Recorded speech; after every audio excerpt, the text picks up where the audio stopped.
Pablo se levanta todos los días temprano por la mañana y sale a correr media hora para mantenerse en buen estado. Luego viaja 1 hora para llegar a su lugar de trabajo. Allí repone mercancías en las góndolas para que los clientes siempre encuentren lo que buscan. Esteban trabaja manejando un taxi. Como pasa muchas horas sentado, intenta comer alimentos sanos. Después de 12 bocinazos, 974 frenadas y 3.258 cambios de marcha, Esteban termina su jornada laboral. Por la noche estudia ingeniería y es compañero de Pablo. Durante los fines de semana, ambos se reúnen en un taller improvisado en un cuartito de la casa de Esteban. Allí deciden desarrollar su creatividad y poner manos a la obra para fabricar una modesta computadora hogareña. Durante varias jornadas ensamblan componentes, sueldan circuitos y ensayan conexiones. Un día, finalmente, conectan el artefacto a un televisor y ocurre el milagro. Pablo y Esteban logran desarrollar una innovadora versión de un lenguaje de computación. El éxito del emprendimiento cautiva a sus amigos y así logran levantar los primeros pedidos. Con el tiempo contactan a un vendedor de computadoras que confía en su empuje y les encarga una cantidad de artefactos que escapa a sus posibilidades. Los jóvenes se encuentran ante el primer gran dilema. ¿Cómo hacen Esteban y Pablo para progresar con los medios que cuentan?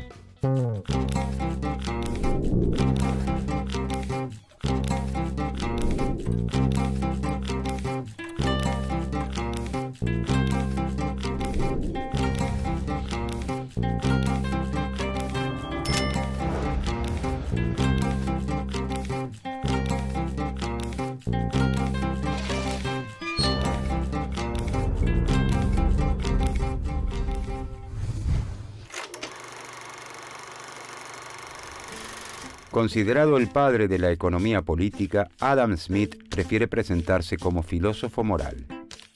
Nace en Kirkcaldy, un pequeño poblado de Escocia, en 1723. A los 36 años, gana cierto renombre con la publicación en 1759 de su obra sobre ética llamada Teoría de los sentimientos morales, donde enuncia que al ser humano no solo lo motiva el egoísmo, sino también una fuerza contraria y complementaria, un sentimiento a favor de los demás, que llama empatía.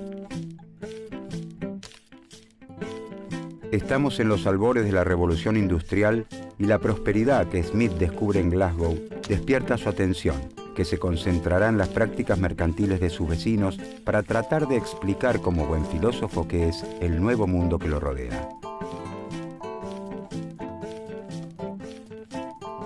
Desde 1763, Adam Smith recorre durante 3 años Toulouse, Ginebra, París y Londres. Conoce a Quesnay y a Turgot, los fisiócratas franceses, y a los iluministas Voltaire, Diderot y Benjamin Franklin y sus ideas de libertad que inspirarán la Revolución Francesa. Embebido de este espíritu de época que busca comprender los fenómenos de manera científica, enfrentado al pensamiento religioso, escribe su segundo libro, una investigación sobre la naturaleza y causas de las riquezas de las naciones, que verá la luz en 1776 y será conocido como La riqueza de las naciones. Este es considerado el primer libro de economía moderna y el primero en sistematizar científicamente las bases del capitalismo.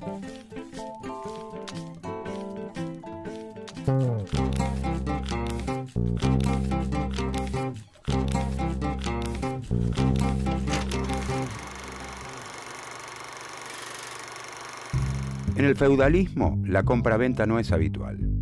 La economía rural, que es predominante, se basa en feudos que producen la mayor parte de los bienes que necesitan y solo esporádicamente se concurre al mercado para intercambiar ciertos excesos de producción o adquirir algún faltante. La sustitución del régimen feudal por el sistema capitalista no se produce de un día para el otro, sino que implica un largo proceso que se extiende entre los siglos XVI y XVIII. La revolución industrial se inicia en Inglaterra recién hacia fines de este periodo. A esta revolución productiva se suman los extraordinarios resultados y descubrimientos de la época que muestran que los fenómenos pueden ser entendidos por la razón humana.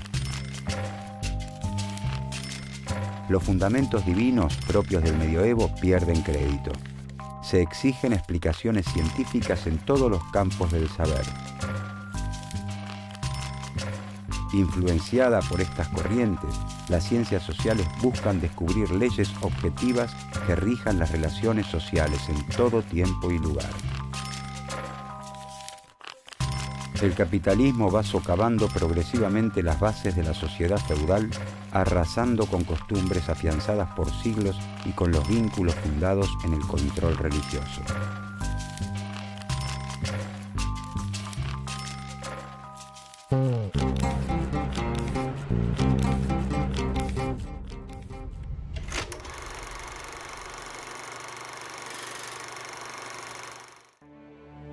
En ese entonces coexisten en Europa distintas formas de producción.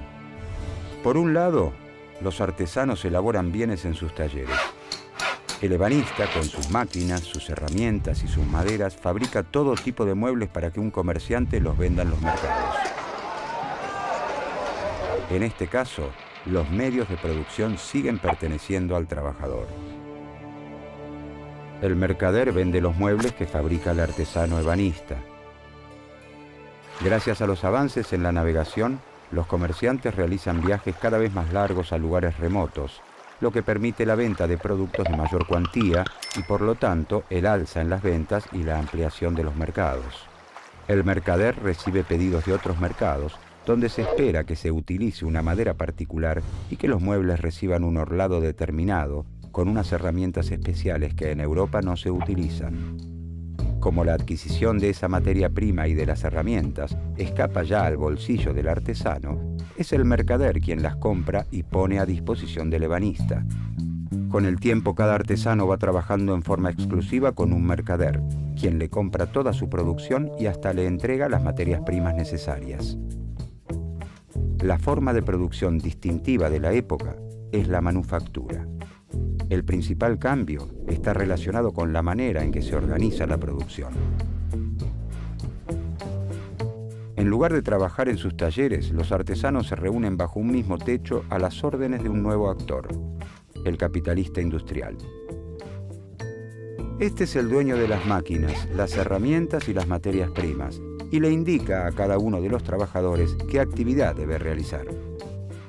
En una fábrica de alfileres, propiedad del capitalista industrial, un obrero estira el alambre, otro lo endereza, un tercero lo va cortando en trozos iguales, un cuarto hace la punta y un quinto operario está ocupado en limar el extremo donde se va a colocar la cabeza. A su vez, la confección de la cabeza requiere 2 o 3 operaciones distintas. Fijarla es un trabajo especial, esmaltar los alfileres otro y todavía es un oficio distinto colocarlos en el papel. Esta división de tareas dentro de una misma fábrica se denomina división del trabajo. La división del trabajo también se difunde de a poco entre los artesanos independientes. El carpintero, que antes fabricaba muebles de todo tipo, ahora solo se dedica exclusivamente a las sillas. La manufactura transforma los roles de la sociedad conocida hasta entonces. El nuevo capitalista industrial ya no se encarga de la compra-venta de mercancías, sino de su producción. Es durante la fabricación que obtiene su ganancia. De hecho, no va al mercado. Esto lo hace el mercader, que vive de comprarle lo más barato posible al industrial y vender lo más caro que pueda en el mercado.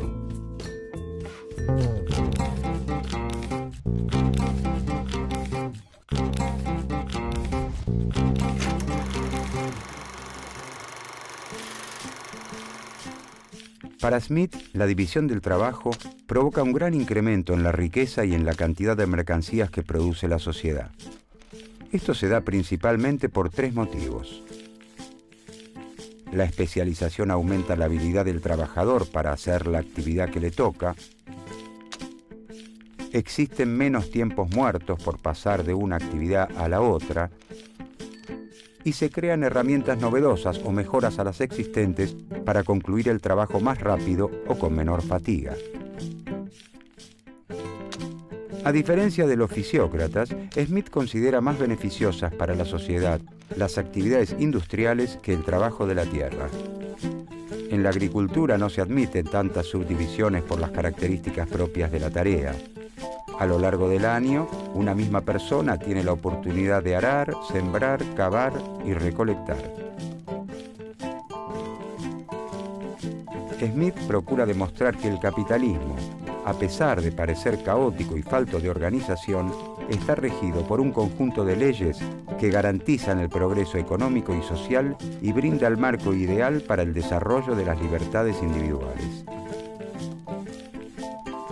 El sistema tiene su lógica de funcionamiento, sus leyes económicas eternas, inmutables y objetivas como aquellas que rigen los movimientos de los cuerpos celestes.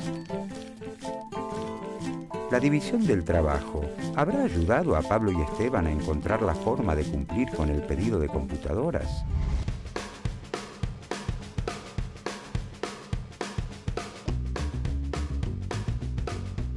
Pablo y Esteban han decidido montar una pequeña fábrica de PCs hogareñas en un cuartito de la casa de Esteban.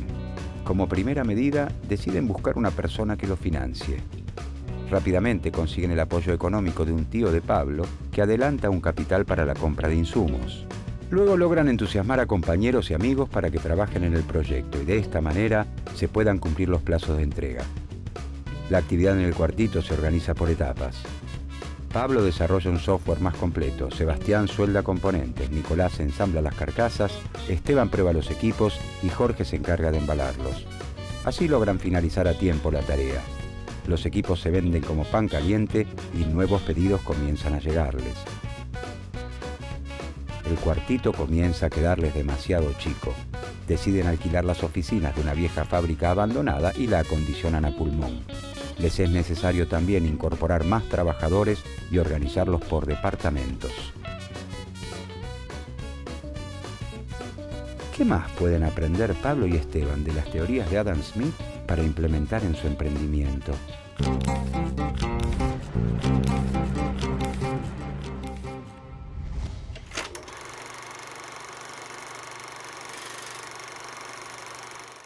Smith cree que la fuente de toda riqueza es el trabajo de una nación. Pero no todo trabajo crea valor, sino que existe un trabajo productivo y uno improductivo. El primero es el realizado por los obreros, los comerciantes y los capitalistas industriales. El segundo involucra al resto de las actividades, el soberano con todos los funcionarios que le sirven, todo el ejército y la marina, sacerdotes, abogados, médicos, hombres de letras, cómicos, bufones, músicos, cantantes y danzantes de ópera. De esta forma, Smith deja bien claro que el fundamento del progreso de la sociedad es la producción industrial. Por lo tanto, para aumentar la riqueza de la sociedad, debe aumentar su trabajo productivo total. De acuerdo con Smith, el motor que propulsa este incremento se encuentra en un atributo propio de la especie humana. Los hombres y mujeres, les guste o no, tienen una tendencia a comprar y a vender.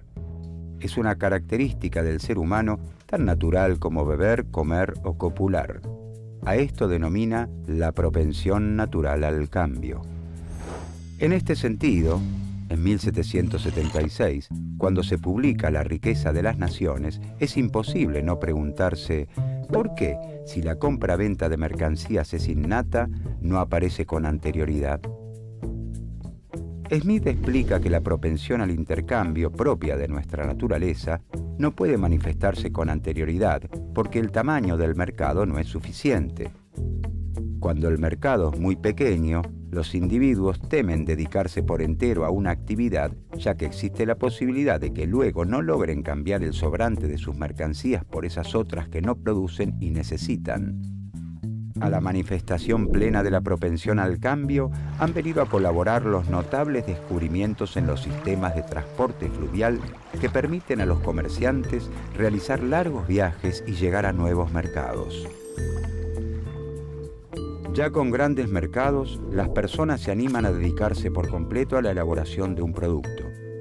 Están seguros de que podrán obtener, a cambio de sus mercancías, los bienes que necesitan y no producen. El sistema capitalista, o la sociedad civilizada en palabras de Smith, es la expresión más acabada de la naturaleza humana. Permite que nuestro instinto al cambio se manifieste en plenitud. No es la benevolencia del carnicero, del cervecero o del panadero la que nos procura el alimento, sino la consideración de su propio interés. No invocamos sus sentimientos humanitarios, sino su egoísmo. Ni les hablamos de nuestras necesidades, sino de sus ventajas.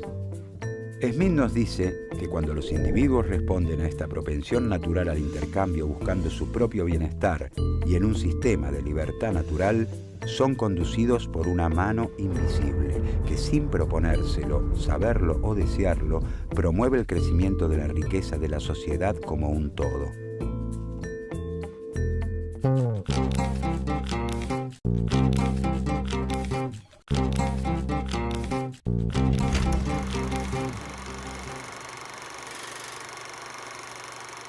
Smith señala que las mercancías tienen dos valores, el valor de uso y el valor de cambio. El valor de uso deriva del hecho de que son útiles, pueden satisfacer alguna necesidad humana. La silla tiene valor de uso porque sirve para sentarse. El valor de uso de los zapatos está justificado porque sirven a las personas para abrigarse del frío, evitar lastimaduras y atraer las miradas de los demás. Una cáscara de nuez no tiene utilidad, por lo que carece de valor de uso. Las mercancías también tienen un valor de cambio o precio, es decir, a cuánto las adquirimos en el mercado. Smith sostiene que el valor de cambio no se determina por el valor de uso o la utilidad de las mercancías. ¿Quién determina cuán útil es un bien, dado que los gustos y necesidades son tan diferentes como los individuos? Si pudiéramos sopesarlo, diríamos que el valor de uso de un bife de chorizo es altísimo para un amante de la carne y nulo a la vista de un vegetariano. ¿De dónde surge entonces el precio? En la sociedad ruda y primitiva, es la cantidad de trabajo utilizada en la producción de las mercancías lo que rige el intercambio. Si para producir un par de zapatos se emplean 2 horas de trabajo y para terminar una silla se necesita solo una, entonces el zapatero exigirá al ebanista 2 sillas a cambio de un par de zapatos. Nos encontramos ante la ley del valor trabajo. En la sociedad capitalista, con el desconocimiento sobre los tiempos necesarios para la producción de los bienes fabricados por otros y la participación de los capitalistas y terratenientes, Smith considera que la ley del valor trabajo deja de operar. Abandona el camino recorrido hasta entonces y asegura que el precio ya no está determinado por el trabajo incorporado. En uno de sus aportes más importantes y originales, Smith enuncia las diferentes clases sociales que componen la sociedad moderna: los trabajadores, los capitalistas y los terratenientes. Cada clase es dueña de los 3 factores necesarios para la producción. El trabajador es dueño de la fuerza del trabajo y recibe como retribución un salario. El capitalista es dueño del capital y a cambio recibe un beneficio. Y finalmente el terrateniente, como dueño de una porción de tierra, recibe un ingreso generado por quienes la trabajan. Smith desarrolla entonces la teoría de los costos de producción y dice que el precio de una mercadería surge de sumar el salario, la ganancia y la renta que se paga a quienes están involucrados en el proceso productivo.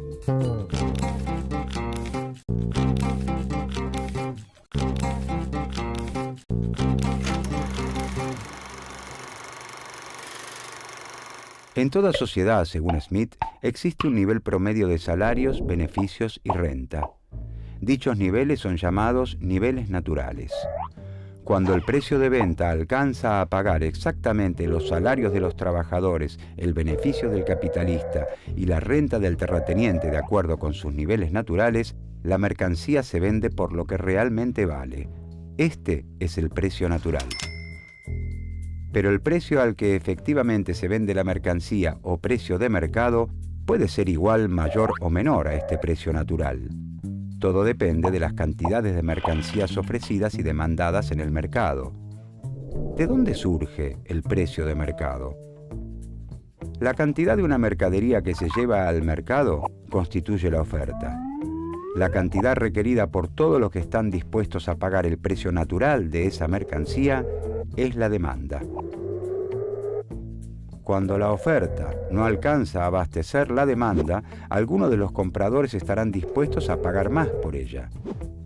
La competencia que surge entre los compradores hará subir el precio de mercado por sobre el precio natural.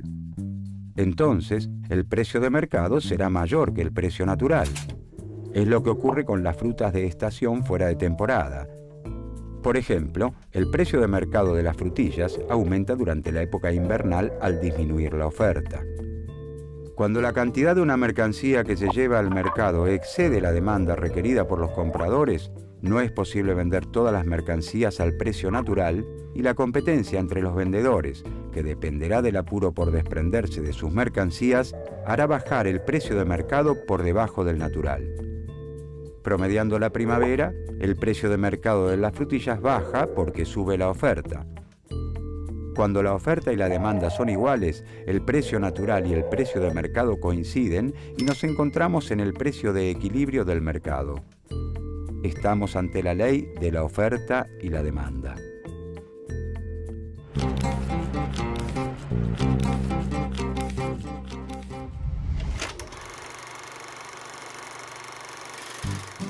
Smith reconoce que las consecuencias de la división del trabajo sobre el desarrollo intelectual y espiritual de los trabajadores son desastrosas. Como ellos realizan pocas actividades sencillas, su tarea es muy monótona. Esto entorpece al trabajador y lo incapacita para realizar otras actividades. Smith admite también que los capitalistas y trabajadores tienen intereses contrapuestos, por lo que existe posibilidad de conflicto. El trabajador quiere que su salario sea lo más alto posible, mientras que el patrón quiere pagar lo mínimo. Pero en esta negociación, trabajadores y capitalistas no se encuentran en igualdad de condiciones. Smith reconoce el poder de acuerdo con el que cuentan los capitalistas para mantener los salarios bajos y nota que el derecho protege a la clase burguesa. Además, el hecho de no contar con las máquinas y herramientas necesarias para producir coloca a los trabajadores en una situación de dependencia con respecto al capitalista. Sin embargo, Smith defiende el sistema capitalista y lo cree necesario para el progreso de la sociedad. Así como cada abeja construye su hexágono sin saber que está construyendo junto a otras un panal, cada uno de los individuos busca la inversión más rentable para el capital con el que cuenta y un orden natural, o mano invisible, lo guía hacia el beneficio de toda la sociedad. Como el interés personal es la fuente del progreso económico y del bienestar general, los individuos deben poder tomar sus decisiones libremente. Smith recomienda la libertad de mercado y la eliminación del proteccionismo alentado por los mercantilistas. Cree que con la libre competencia y el desarrollo de la economía capitalista, no solo crecerá la riqueza de las naciones, sino que también mejorarán las condiciones de vida de los más pobres. Por su parte, el gobierno debe garantizar la defensa contra agresiones extranjeras, la justicia, las obras e instituciones públicas y la protección de la propiedad privada.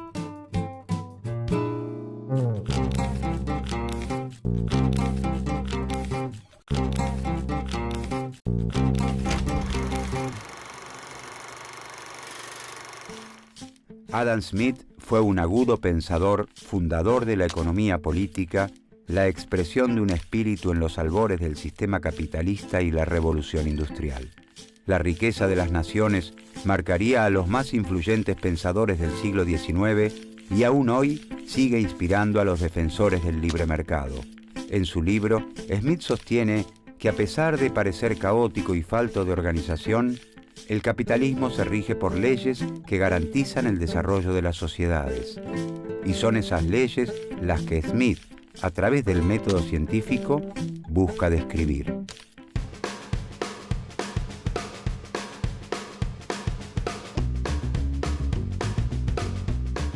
La industria de la PC hogareña prospera en todo el mundo y el emprendimiento de Pablo y Esteban crece a pasos agigantados. Los beneficios de la actividad son casi en su totalidad reinvertidos en la fábrica, de manera tal que en pocos años les es posible la compra de la vieja planta fabril, tecnificarla y contratar mayor y mejor mano de obra. El pueblo también se beneficia con el emprendimiento. Crecen las industrias alrededor de la fábrica y con ellas la cantidad de habitantes. El gobierno colabora con las obras de infraestructura, construye caminos, escuelas y hospitales. Una mano invisible parece también acompañar ese crecimiento y el bienestar se extiende a toda la sociedad.